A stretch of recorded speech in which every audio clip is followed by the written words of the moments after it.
एका छोट्याशा गावात श्याम नावाचा माणूस राहत होता. त्याच्याकडे थोडीशी जमीन होती.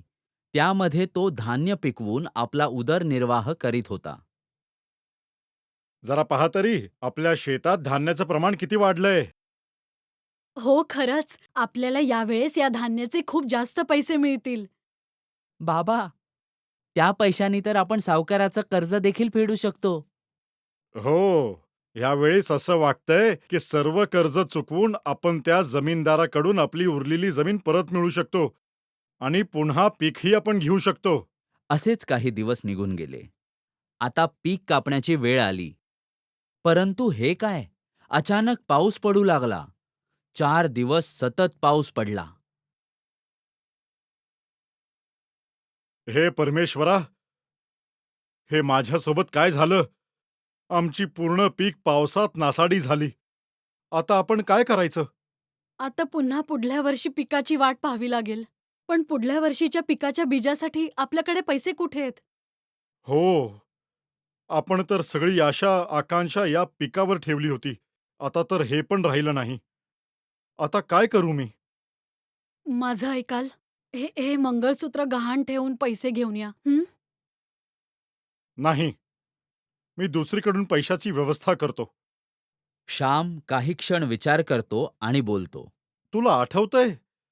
काही वर्षापूर्वी मी एका मित्राला काही रक्कम उधार दिली होती. मी त्यालाच पैसे मागितले तर? हो, हो, आठवतंय. तुम्ही तुमच्या मित्राला पैसे दिले होते. जेव्हा त्याला मदतीची गरज होती, तेव्हा तुम्हीच मदत केली. आता आपल्याला मदतीची गरज आहे. ठीक आहे. मी लगेच उद्या सकाळी शहरात जातो. कारण रात्र होण्याआधीच तिथे पोहोचेन. सकाळ होते श्याम शहराच्या दिशेने जाऊ लागतो, जिथे त्याचा मित्र शेतकरी राहत असतो. जाता जाता रात्र होऊ लागते, परंतु शहर खूपच दूर होतं. तो आता दुसऱ्या गावात पोहोचला होता. शहर तर अजून खूपच दूर आहे आणि मला खूप भूक लागली आहे. मी इथेच खाऊन घेतो. जवळच्याच एका छोट्याशा घरात एक प्रकाश पडला होता. त्याने विचार केला की इथे काहीतरी खायला मिळेल. त्यामुळे श्याम त्या घराकडे चालू लागला. दरवाजाबाहेरून त्याने आवाज दिला. आतमध्ये कोणी आहे? घरातून एक वयस्क महिलेचा आवाज येतो. कोण आहेस तू? आणि एवढ्या रात्री इथे का आलास? आई, मी खूप लांबून आलो आहे. मला खूप भूक लागली आहे. मला काही इथे खायला मिळेल? अरे, यावेळी माझ्याकडे खायला काहीच नाहीये. आई, मला खूपच भूक लागली आहे. जे काही तुमच्याकडे उरलेलं अन्न असेल मला द्या. मला खूप भूक लागली आहे. ठीक आहे, माझ्याकडे 2 अंडे आहेत. खाशील तू? हो, चालेल. मी खाईन ना. तुमचा उपकार मी कधीच विसरणार नाही. ती वयस्क महिला आत जाते आणि 2 अंडी शिजवून घेऊन येते. श्यामला अंडी खाऊन खूप आनंद होतो. आई, तुम्ही मला आज खायला दिलत. मी त्याच्या बदल्यात तुम्हाला काय देऊ? 2 अंड्याचे तू मला ₹5 दे बस. आई, आता माझ्याकडे तर पैसे नाहीयेत. मी एका कामानिमित्त शहरात चाललोय. उद्या परत येताना तुमचे पैसे जरूर देईन. तुम्ही माझ्यावर विश्वास ठेवा. ठीक आहे, तू परत येताना माझे पैसे दे. ठीक आहे बोलून श्याम तिथून निघून जातो. थोड्याच वेळात तो शहरामध्ये आपल्या मित्राजवळ पोहोचतो. ये श्याम. अरे खूप दिवसांनी तुझी भेट झाली. सर्व काही चांगलं चाललंय ना? हो, सर्व काही ठीक आहे. काय झालं श्याम? मला वाटतंय की तू काहीतरी माझ्यापासून लपवतोयस. तू माझ्याशी मोकळेपणाने बोल. आपण तर लहानपणाचे मित्र आहोत. किशन, यावेळेस पावसाने माझे पूर्ण पिकाची नासाडी केली. खूपच नुकसान झालंय. आता पुढच्या पिकासाठी माझ्याकडे काहीच पैसे शिल्लक नाहीयेत.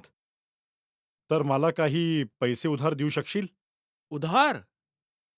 अरे काय बोलतोस तू श्याम? तुला आठवतंय? एकदा तू मला पैसे उधार दिले होतेस. मला खूप गरज होती आणि ते पैसे मी आजपर्यंत तुला परत नाही केले. नाही, नाही. मी ते पैसे परत मागायला नाही आलोय. मी तुला मदत केली तर मला खूप आनंद होईल श्याम. आज माझ्याकडे जे काही आहे ते तुझ्यामुळेच आहे श्याम. अरे श्याम, तू दिलेल्या पैशाने इथे शहरात मी काम सुरू केलं आणि बघ आज तुझ्या मदतीमुळेच सर्व काही माझ्याकडे आहे. किशन श्यामला पैसे देतो. रात्र शहरात घालवून दुसऱ्या दिवशी श्याम पैसे घेऊन आपल्या गावी जाण्यास निघतो. जाताना त्याला आठवतं की त्याला त्या वयस्क महिलेचे पैसे द्यायचे आहेत. हा विचार करून तो वयस्क महिलेच्या घरी येतो आणि बोलतो. आई, काल मी जेव्हा इथून जात होतो, तेव्हा तुम्ही मला खायला दिलं होतं. परंतु माझ्याजवळ तुम्हाला द्यायला पैसे नव्हते. आज मी तुम्हाला पैसे द्यायला आलोय. अरे, एकाच दिवसात तुझ्याकडे पैसे कसे काय आले? मी शहरात गेलो होतो एका मित्राकडे पैसे मागायला.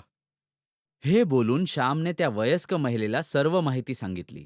हे ऐकून त्या महिलेला समजलं की ह्याच्याकडे खूप पैसे आहेत. त्या महिलेच्या मनात लोभ उत्पन्न झाला आणि ती म्हणाली, बेटा, तू मला खूपच कमी पैसे देत आहेस. जेव्हा मी तुला म्हटलं होतं तेव्हा याची किंमत ₹5 होती, पण आता याची किंमत ₹500 आहे. आई, 500 रुपये कसे झाले? बेटा, तू जे अंडे खाल्लेस ते साधे-सुधे अंडे नव्हते, सोन्याचे अंडे होते. जर मी त्यांना शिजवलं नसतं, तर त्या अंड्यातून कोंबड्या आल्या असत्या आणि उद्या पुन्हा सोन्याचे अंडे, ज्यांना विकून मला हजारो रुपये मिळाले असते. आई, हे तुम्ही काय बोलत आहात? तुम्हाला द्यायला एवढे पैसे नाहीयेत माझ्याकडे. मी माझ्या पिकाचे बीज घेण्यासाठी माझ्या मित्राकडून पैसे उधार घेतलेत. वयस्क महिला श्यामचं काही ऐकून नाही घेत आणि गावाच्या सरपंचाकडे त्याला घेऊन जाते आणि सर्व गोष्ट त्यांना सांगते. याचा न्याय निवाडा उद्या करूया. तोपर्यंत गावातच याला या झाडाला बांधून ठेवू. उद्या याचा निवाडा होईल. श्यामला एका कट्ट्यावरील झाडाला बांधून ठेवतात. दुसऱ्या दिवशी पूर्ण गाव कट्ट्याभोवती जमा होतं. श्यामला देखील तिथे आणलं जातं. श्याम, मला पूर्ण माहिती दे, काय झालं. श्यामचं बोलणं पूर्ण झाल्यानंतर सरपंच बोलतो. मला निवाडा करण्यासाठी काही दिवस अजून लागतील. किती दिवस लागतील सरपंच साहेब? बस 1-2 दिवस. कारण काल मी शेंगा पेरल्या आहेत. जर उद्या ते पीक तयार झालं तर कापणीचं काम आहे. नंतर परवा बाजारात विकायला जावं लागेल. सरपंच साहेब, हे कसं होऊ शकतं की 2 दिवसात शेंगाचे पीक तयार होईल? जेव्हा एका दिवसात अंड्यातून कोंबडी आणि कोंबडीतून अंडी येऊ शकतात, तर शेंगा का नाही? हे ऐकून पूर्ण गावकऱ्यांना ही गोष्ट समजली की ह्या वयस्क महिलेने श्यामला फसवण्यासाठी असं केलं. वयस्क महिलेला आपल्या चुकीची जाणीव होते आणि ती श्यामची क्षमा मागते. बाळा, मला माफ कर.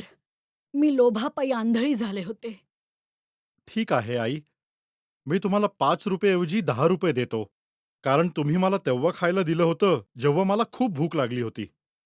यानंतर श्याम आपल्या गावी येतो आणि आपली पत्नी आणि मुलाला सर्व कहाणी सांगतो. काही हरकत नाही. शेवट चांगला तर सर्वच चांगलं. शेवटी सरपंचांनी न्याय केलाच. हो. चला आता आपण दुसऱ्यांदा पीक उगवण्याची तयारी करू. दुसऱ्या दिवशी श्याम बाजारात नवे बीज आणण्यासाठी जातो. मग काही दिवसात दोघे पती-पत्नी बीज पेरण्यात काम करत असतात आणि काही दिवसात शेतामध्ये भरभरून पीक उभारलेले दिसून येते. पूर्ण गावात सर्वात चांगले पीक. श्याम आणि सुनीता दोघे मिळून पिकाची कापणी करतात आणि बाजारात जाऊन विकतात. यावेळेस त्यांना पिकाचे खूप चांगले पैसे मिळतात. बघ, किती जास्त पैसे मिळाले आहेत. याच्याने तर आपण पूर्ण कर्ज सोडवू शकतो. हो, हो. आपले दुःखाचे दिवस आता गेले समजायचे. चल, आता जमीनदारकडे जाऊन सगळे शेत सोडवून आणतो. हो, हो. जाऊन या. श्याम जमीनदाराकडे जातो. काय चाललंय श्याम? असं ऐकलंय यावर्षी तुझ्या पिकाला चांगली किंमत मिळाली. हो सरकार. म्हणजे यावर्षी तू तुझं सगळं कर्ज चुकवणार तर. काय? मी ठीक बोलतोय ना? हो सरकार. मी पैसे आणले आहेत. एवढं बोलून श्याम रक्कम जमीनदाराला देतो. चला, आज तू हे खूप मोठं काम केलं आहेस. सरकार, माझे जमिनीचे कागद. हो हो, ते सुद्धा मी परत करतो. हे घे, तुझ्या जमिनीचे कागद. धन्यवाद सरकार. श्याम जमिनीचे कागद घेऊन घरी येतो. सुनीता, राजू, इकडे या. बघा, आपले जमिनीचे कागद मिळाले. म्हणजे सगळी जमीन आपल्या ताब्यात आली? हो हो. आता आपण सगळे जमिनीचे मालक आहोत. आता तर बाबा तुम्ही ट्रॅक्टर खरेदी करणार ना? हो बाळा, ट्रॅक्टर पण खरेदी करणार. परंतु त्याच्या आधी बाजारातून मिठाई आणतो. खूप दिवसांनी आपल्या घरात ही आनंदाची गोष्ट घडली आहे. बाबा, मी पण तुमच्यासोबत बाजारात येणार. ठीक आहे, चल. श्याम आणि राजू बाजारात जातात आणि मिठाई घेऊन घरी परत येतात. हे बघ, मी तुझ्यासाठी काय आणलंय. हे बोलून श्याम पिशवीतील एक साडी बाहेर काढतो. नवी साडी? पण आज तर काही सण नाहीये. आपल्यासाठी तर आजच सण आहे. आणि आपल्या हाताने सुनीता आणि राजूला मिठाई खाऊ घालतो. बाबा, सांगा ना, आपण आपल्या शेतात कधीपासून काम करायचं? आत्ता 1-2 दिवसातच. पण तू तुझ्या अभ्यासाकडे लक्ष दे. शेताचं काम मी आणि तुझी आई बघून घेऊ. ठीक आहे बाबा. पण कधी कधी मी पण तुमच्यासोबत शेतात काम करीन. कारण अभ्यासाबरोबर मला पिकाची देखील माहिती असावी. अरे वाह! माझा मुलगा किती समजूतदार आहे. त्यानंतर तिघे हसत मिठाई खातात. काही दिवसात श्याम आणि सुनीता शेतात नवे बीज लावतात. बघता बघता एक नवीन पीक शेतात तयार होतं. आता श्यामने ट्रॅक्टर पण खरेदी केला आहे आणि पूर्ण गावात श्यामच्या पिकाची गुणवत्ता चांगली आहे.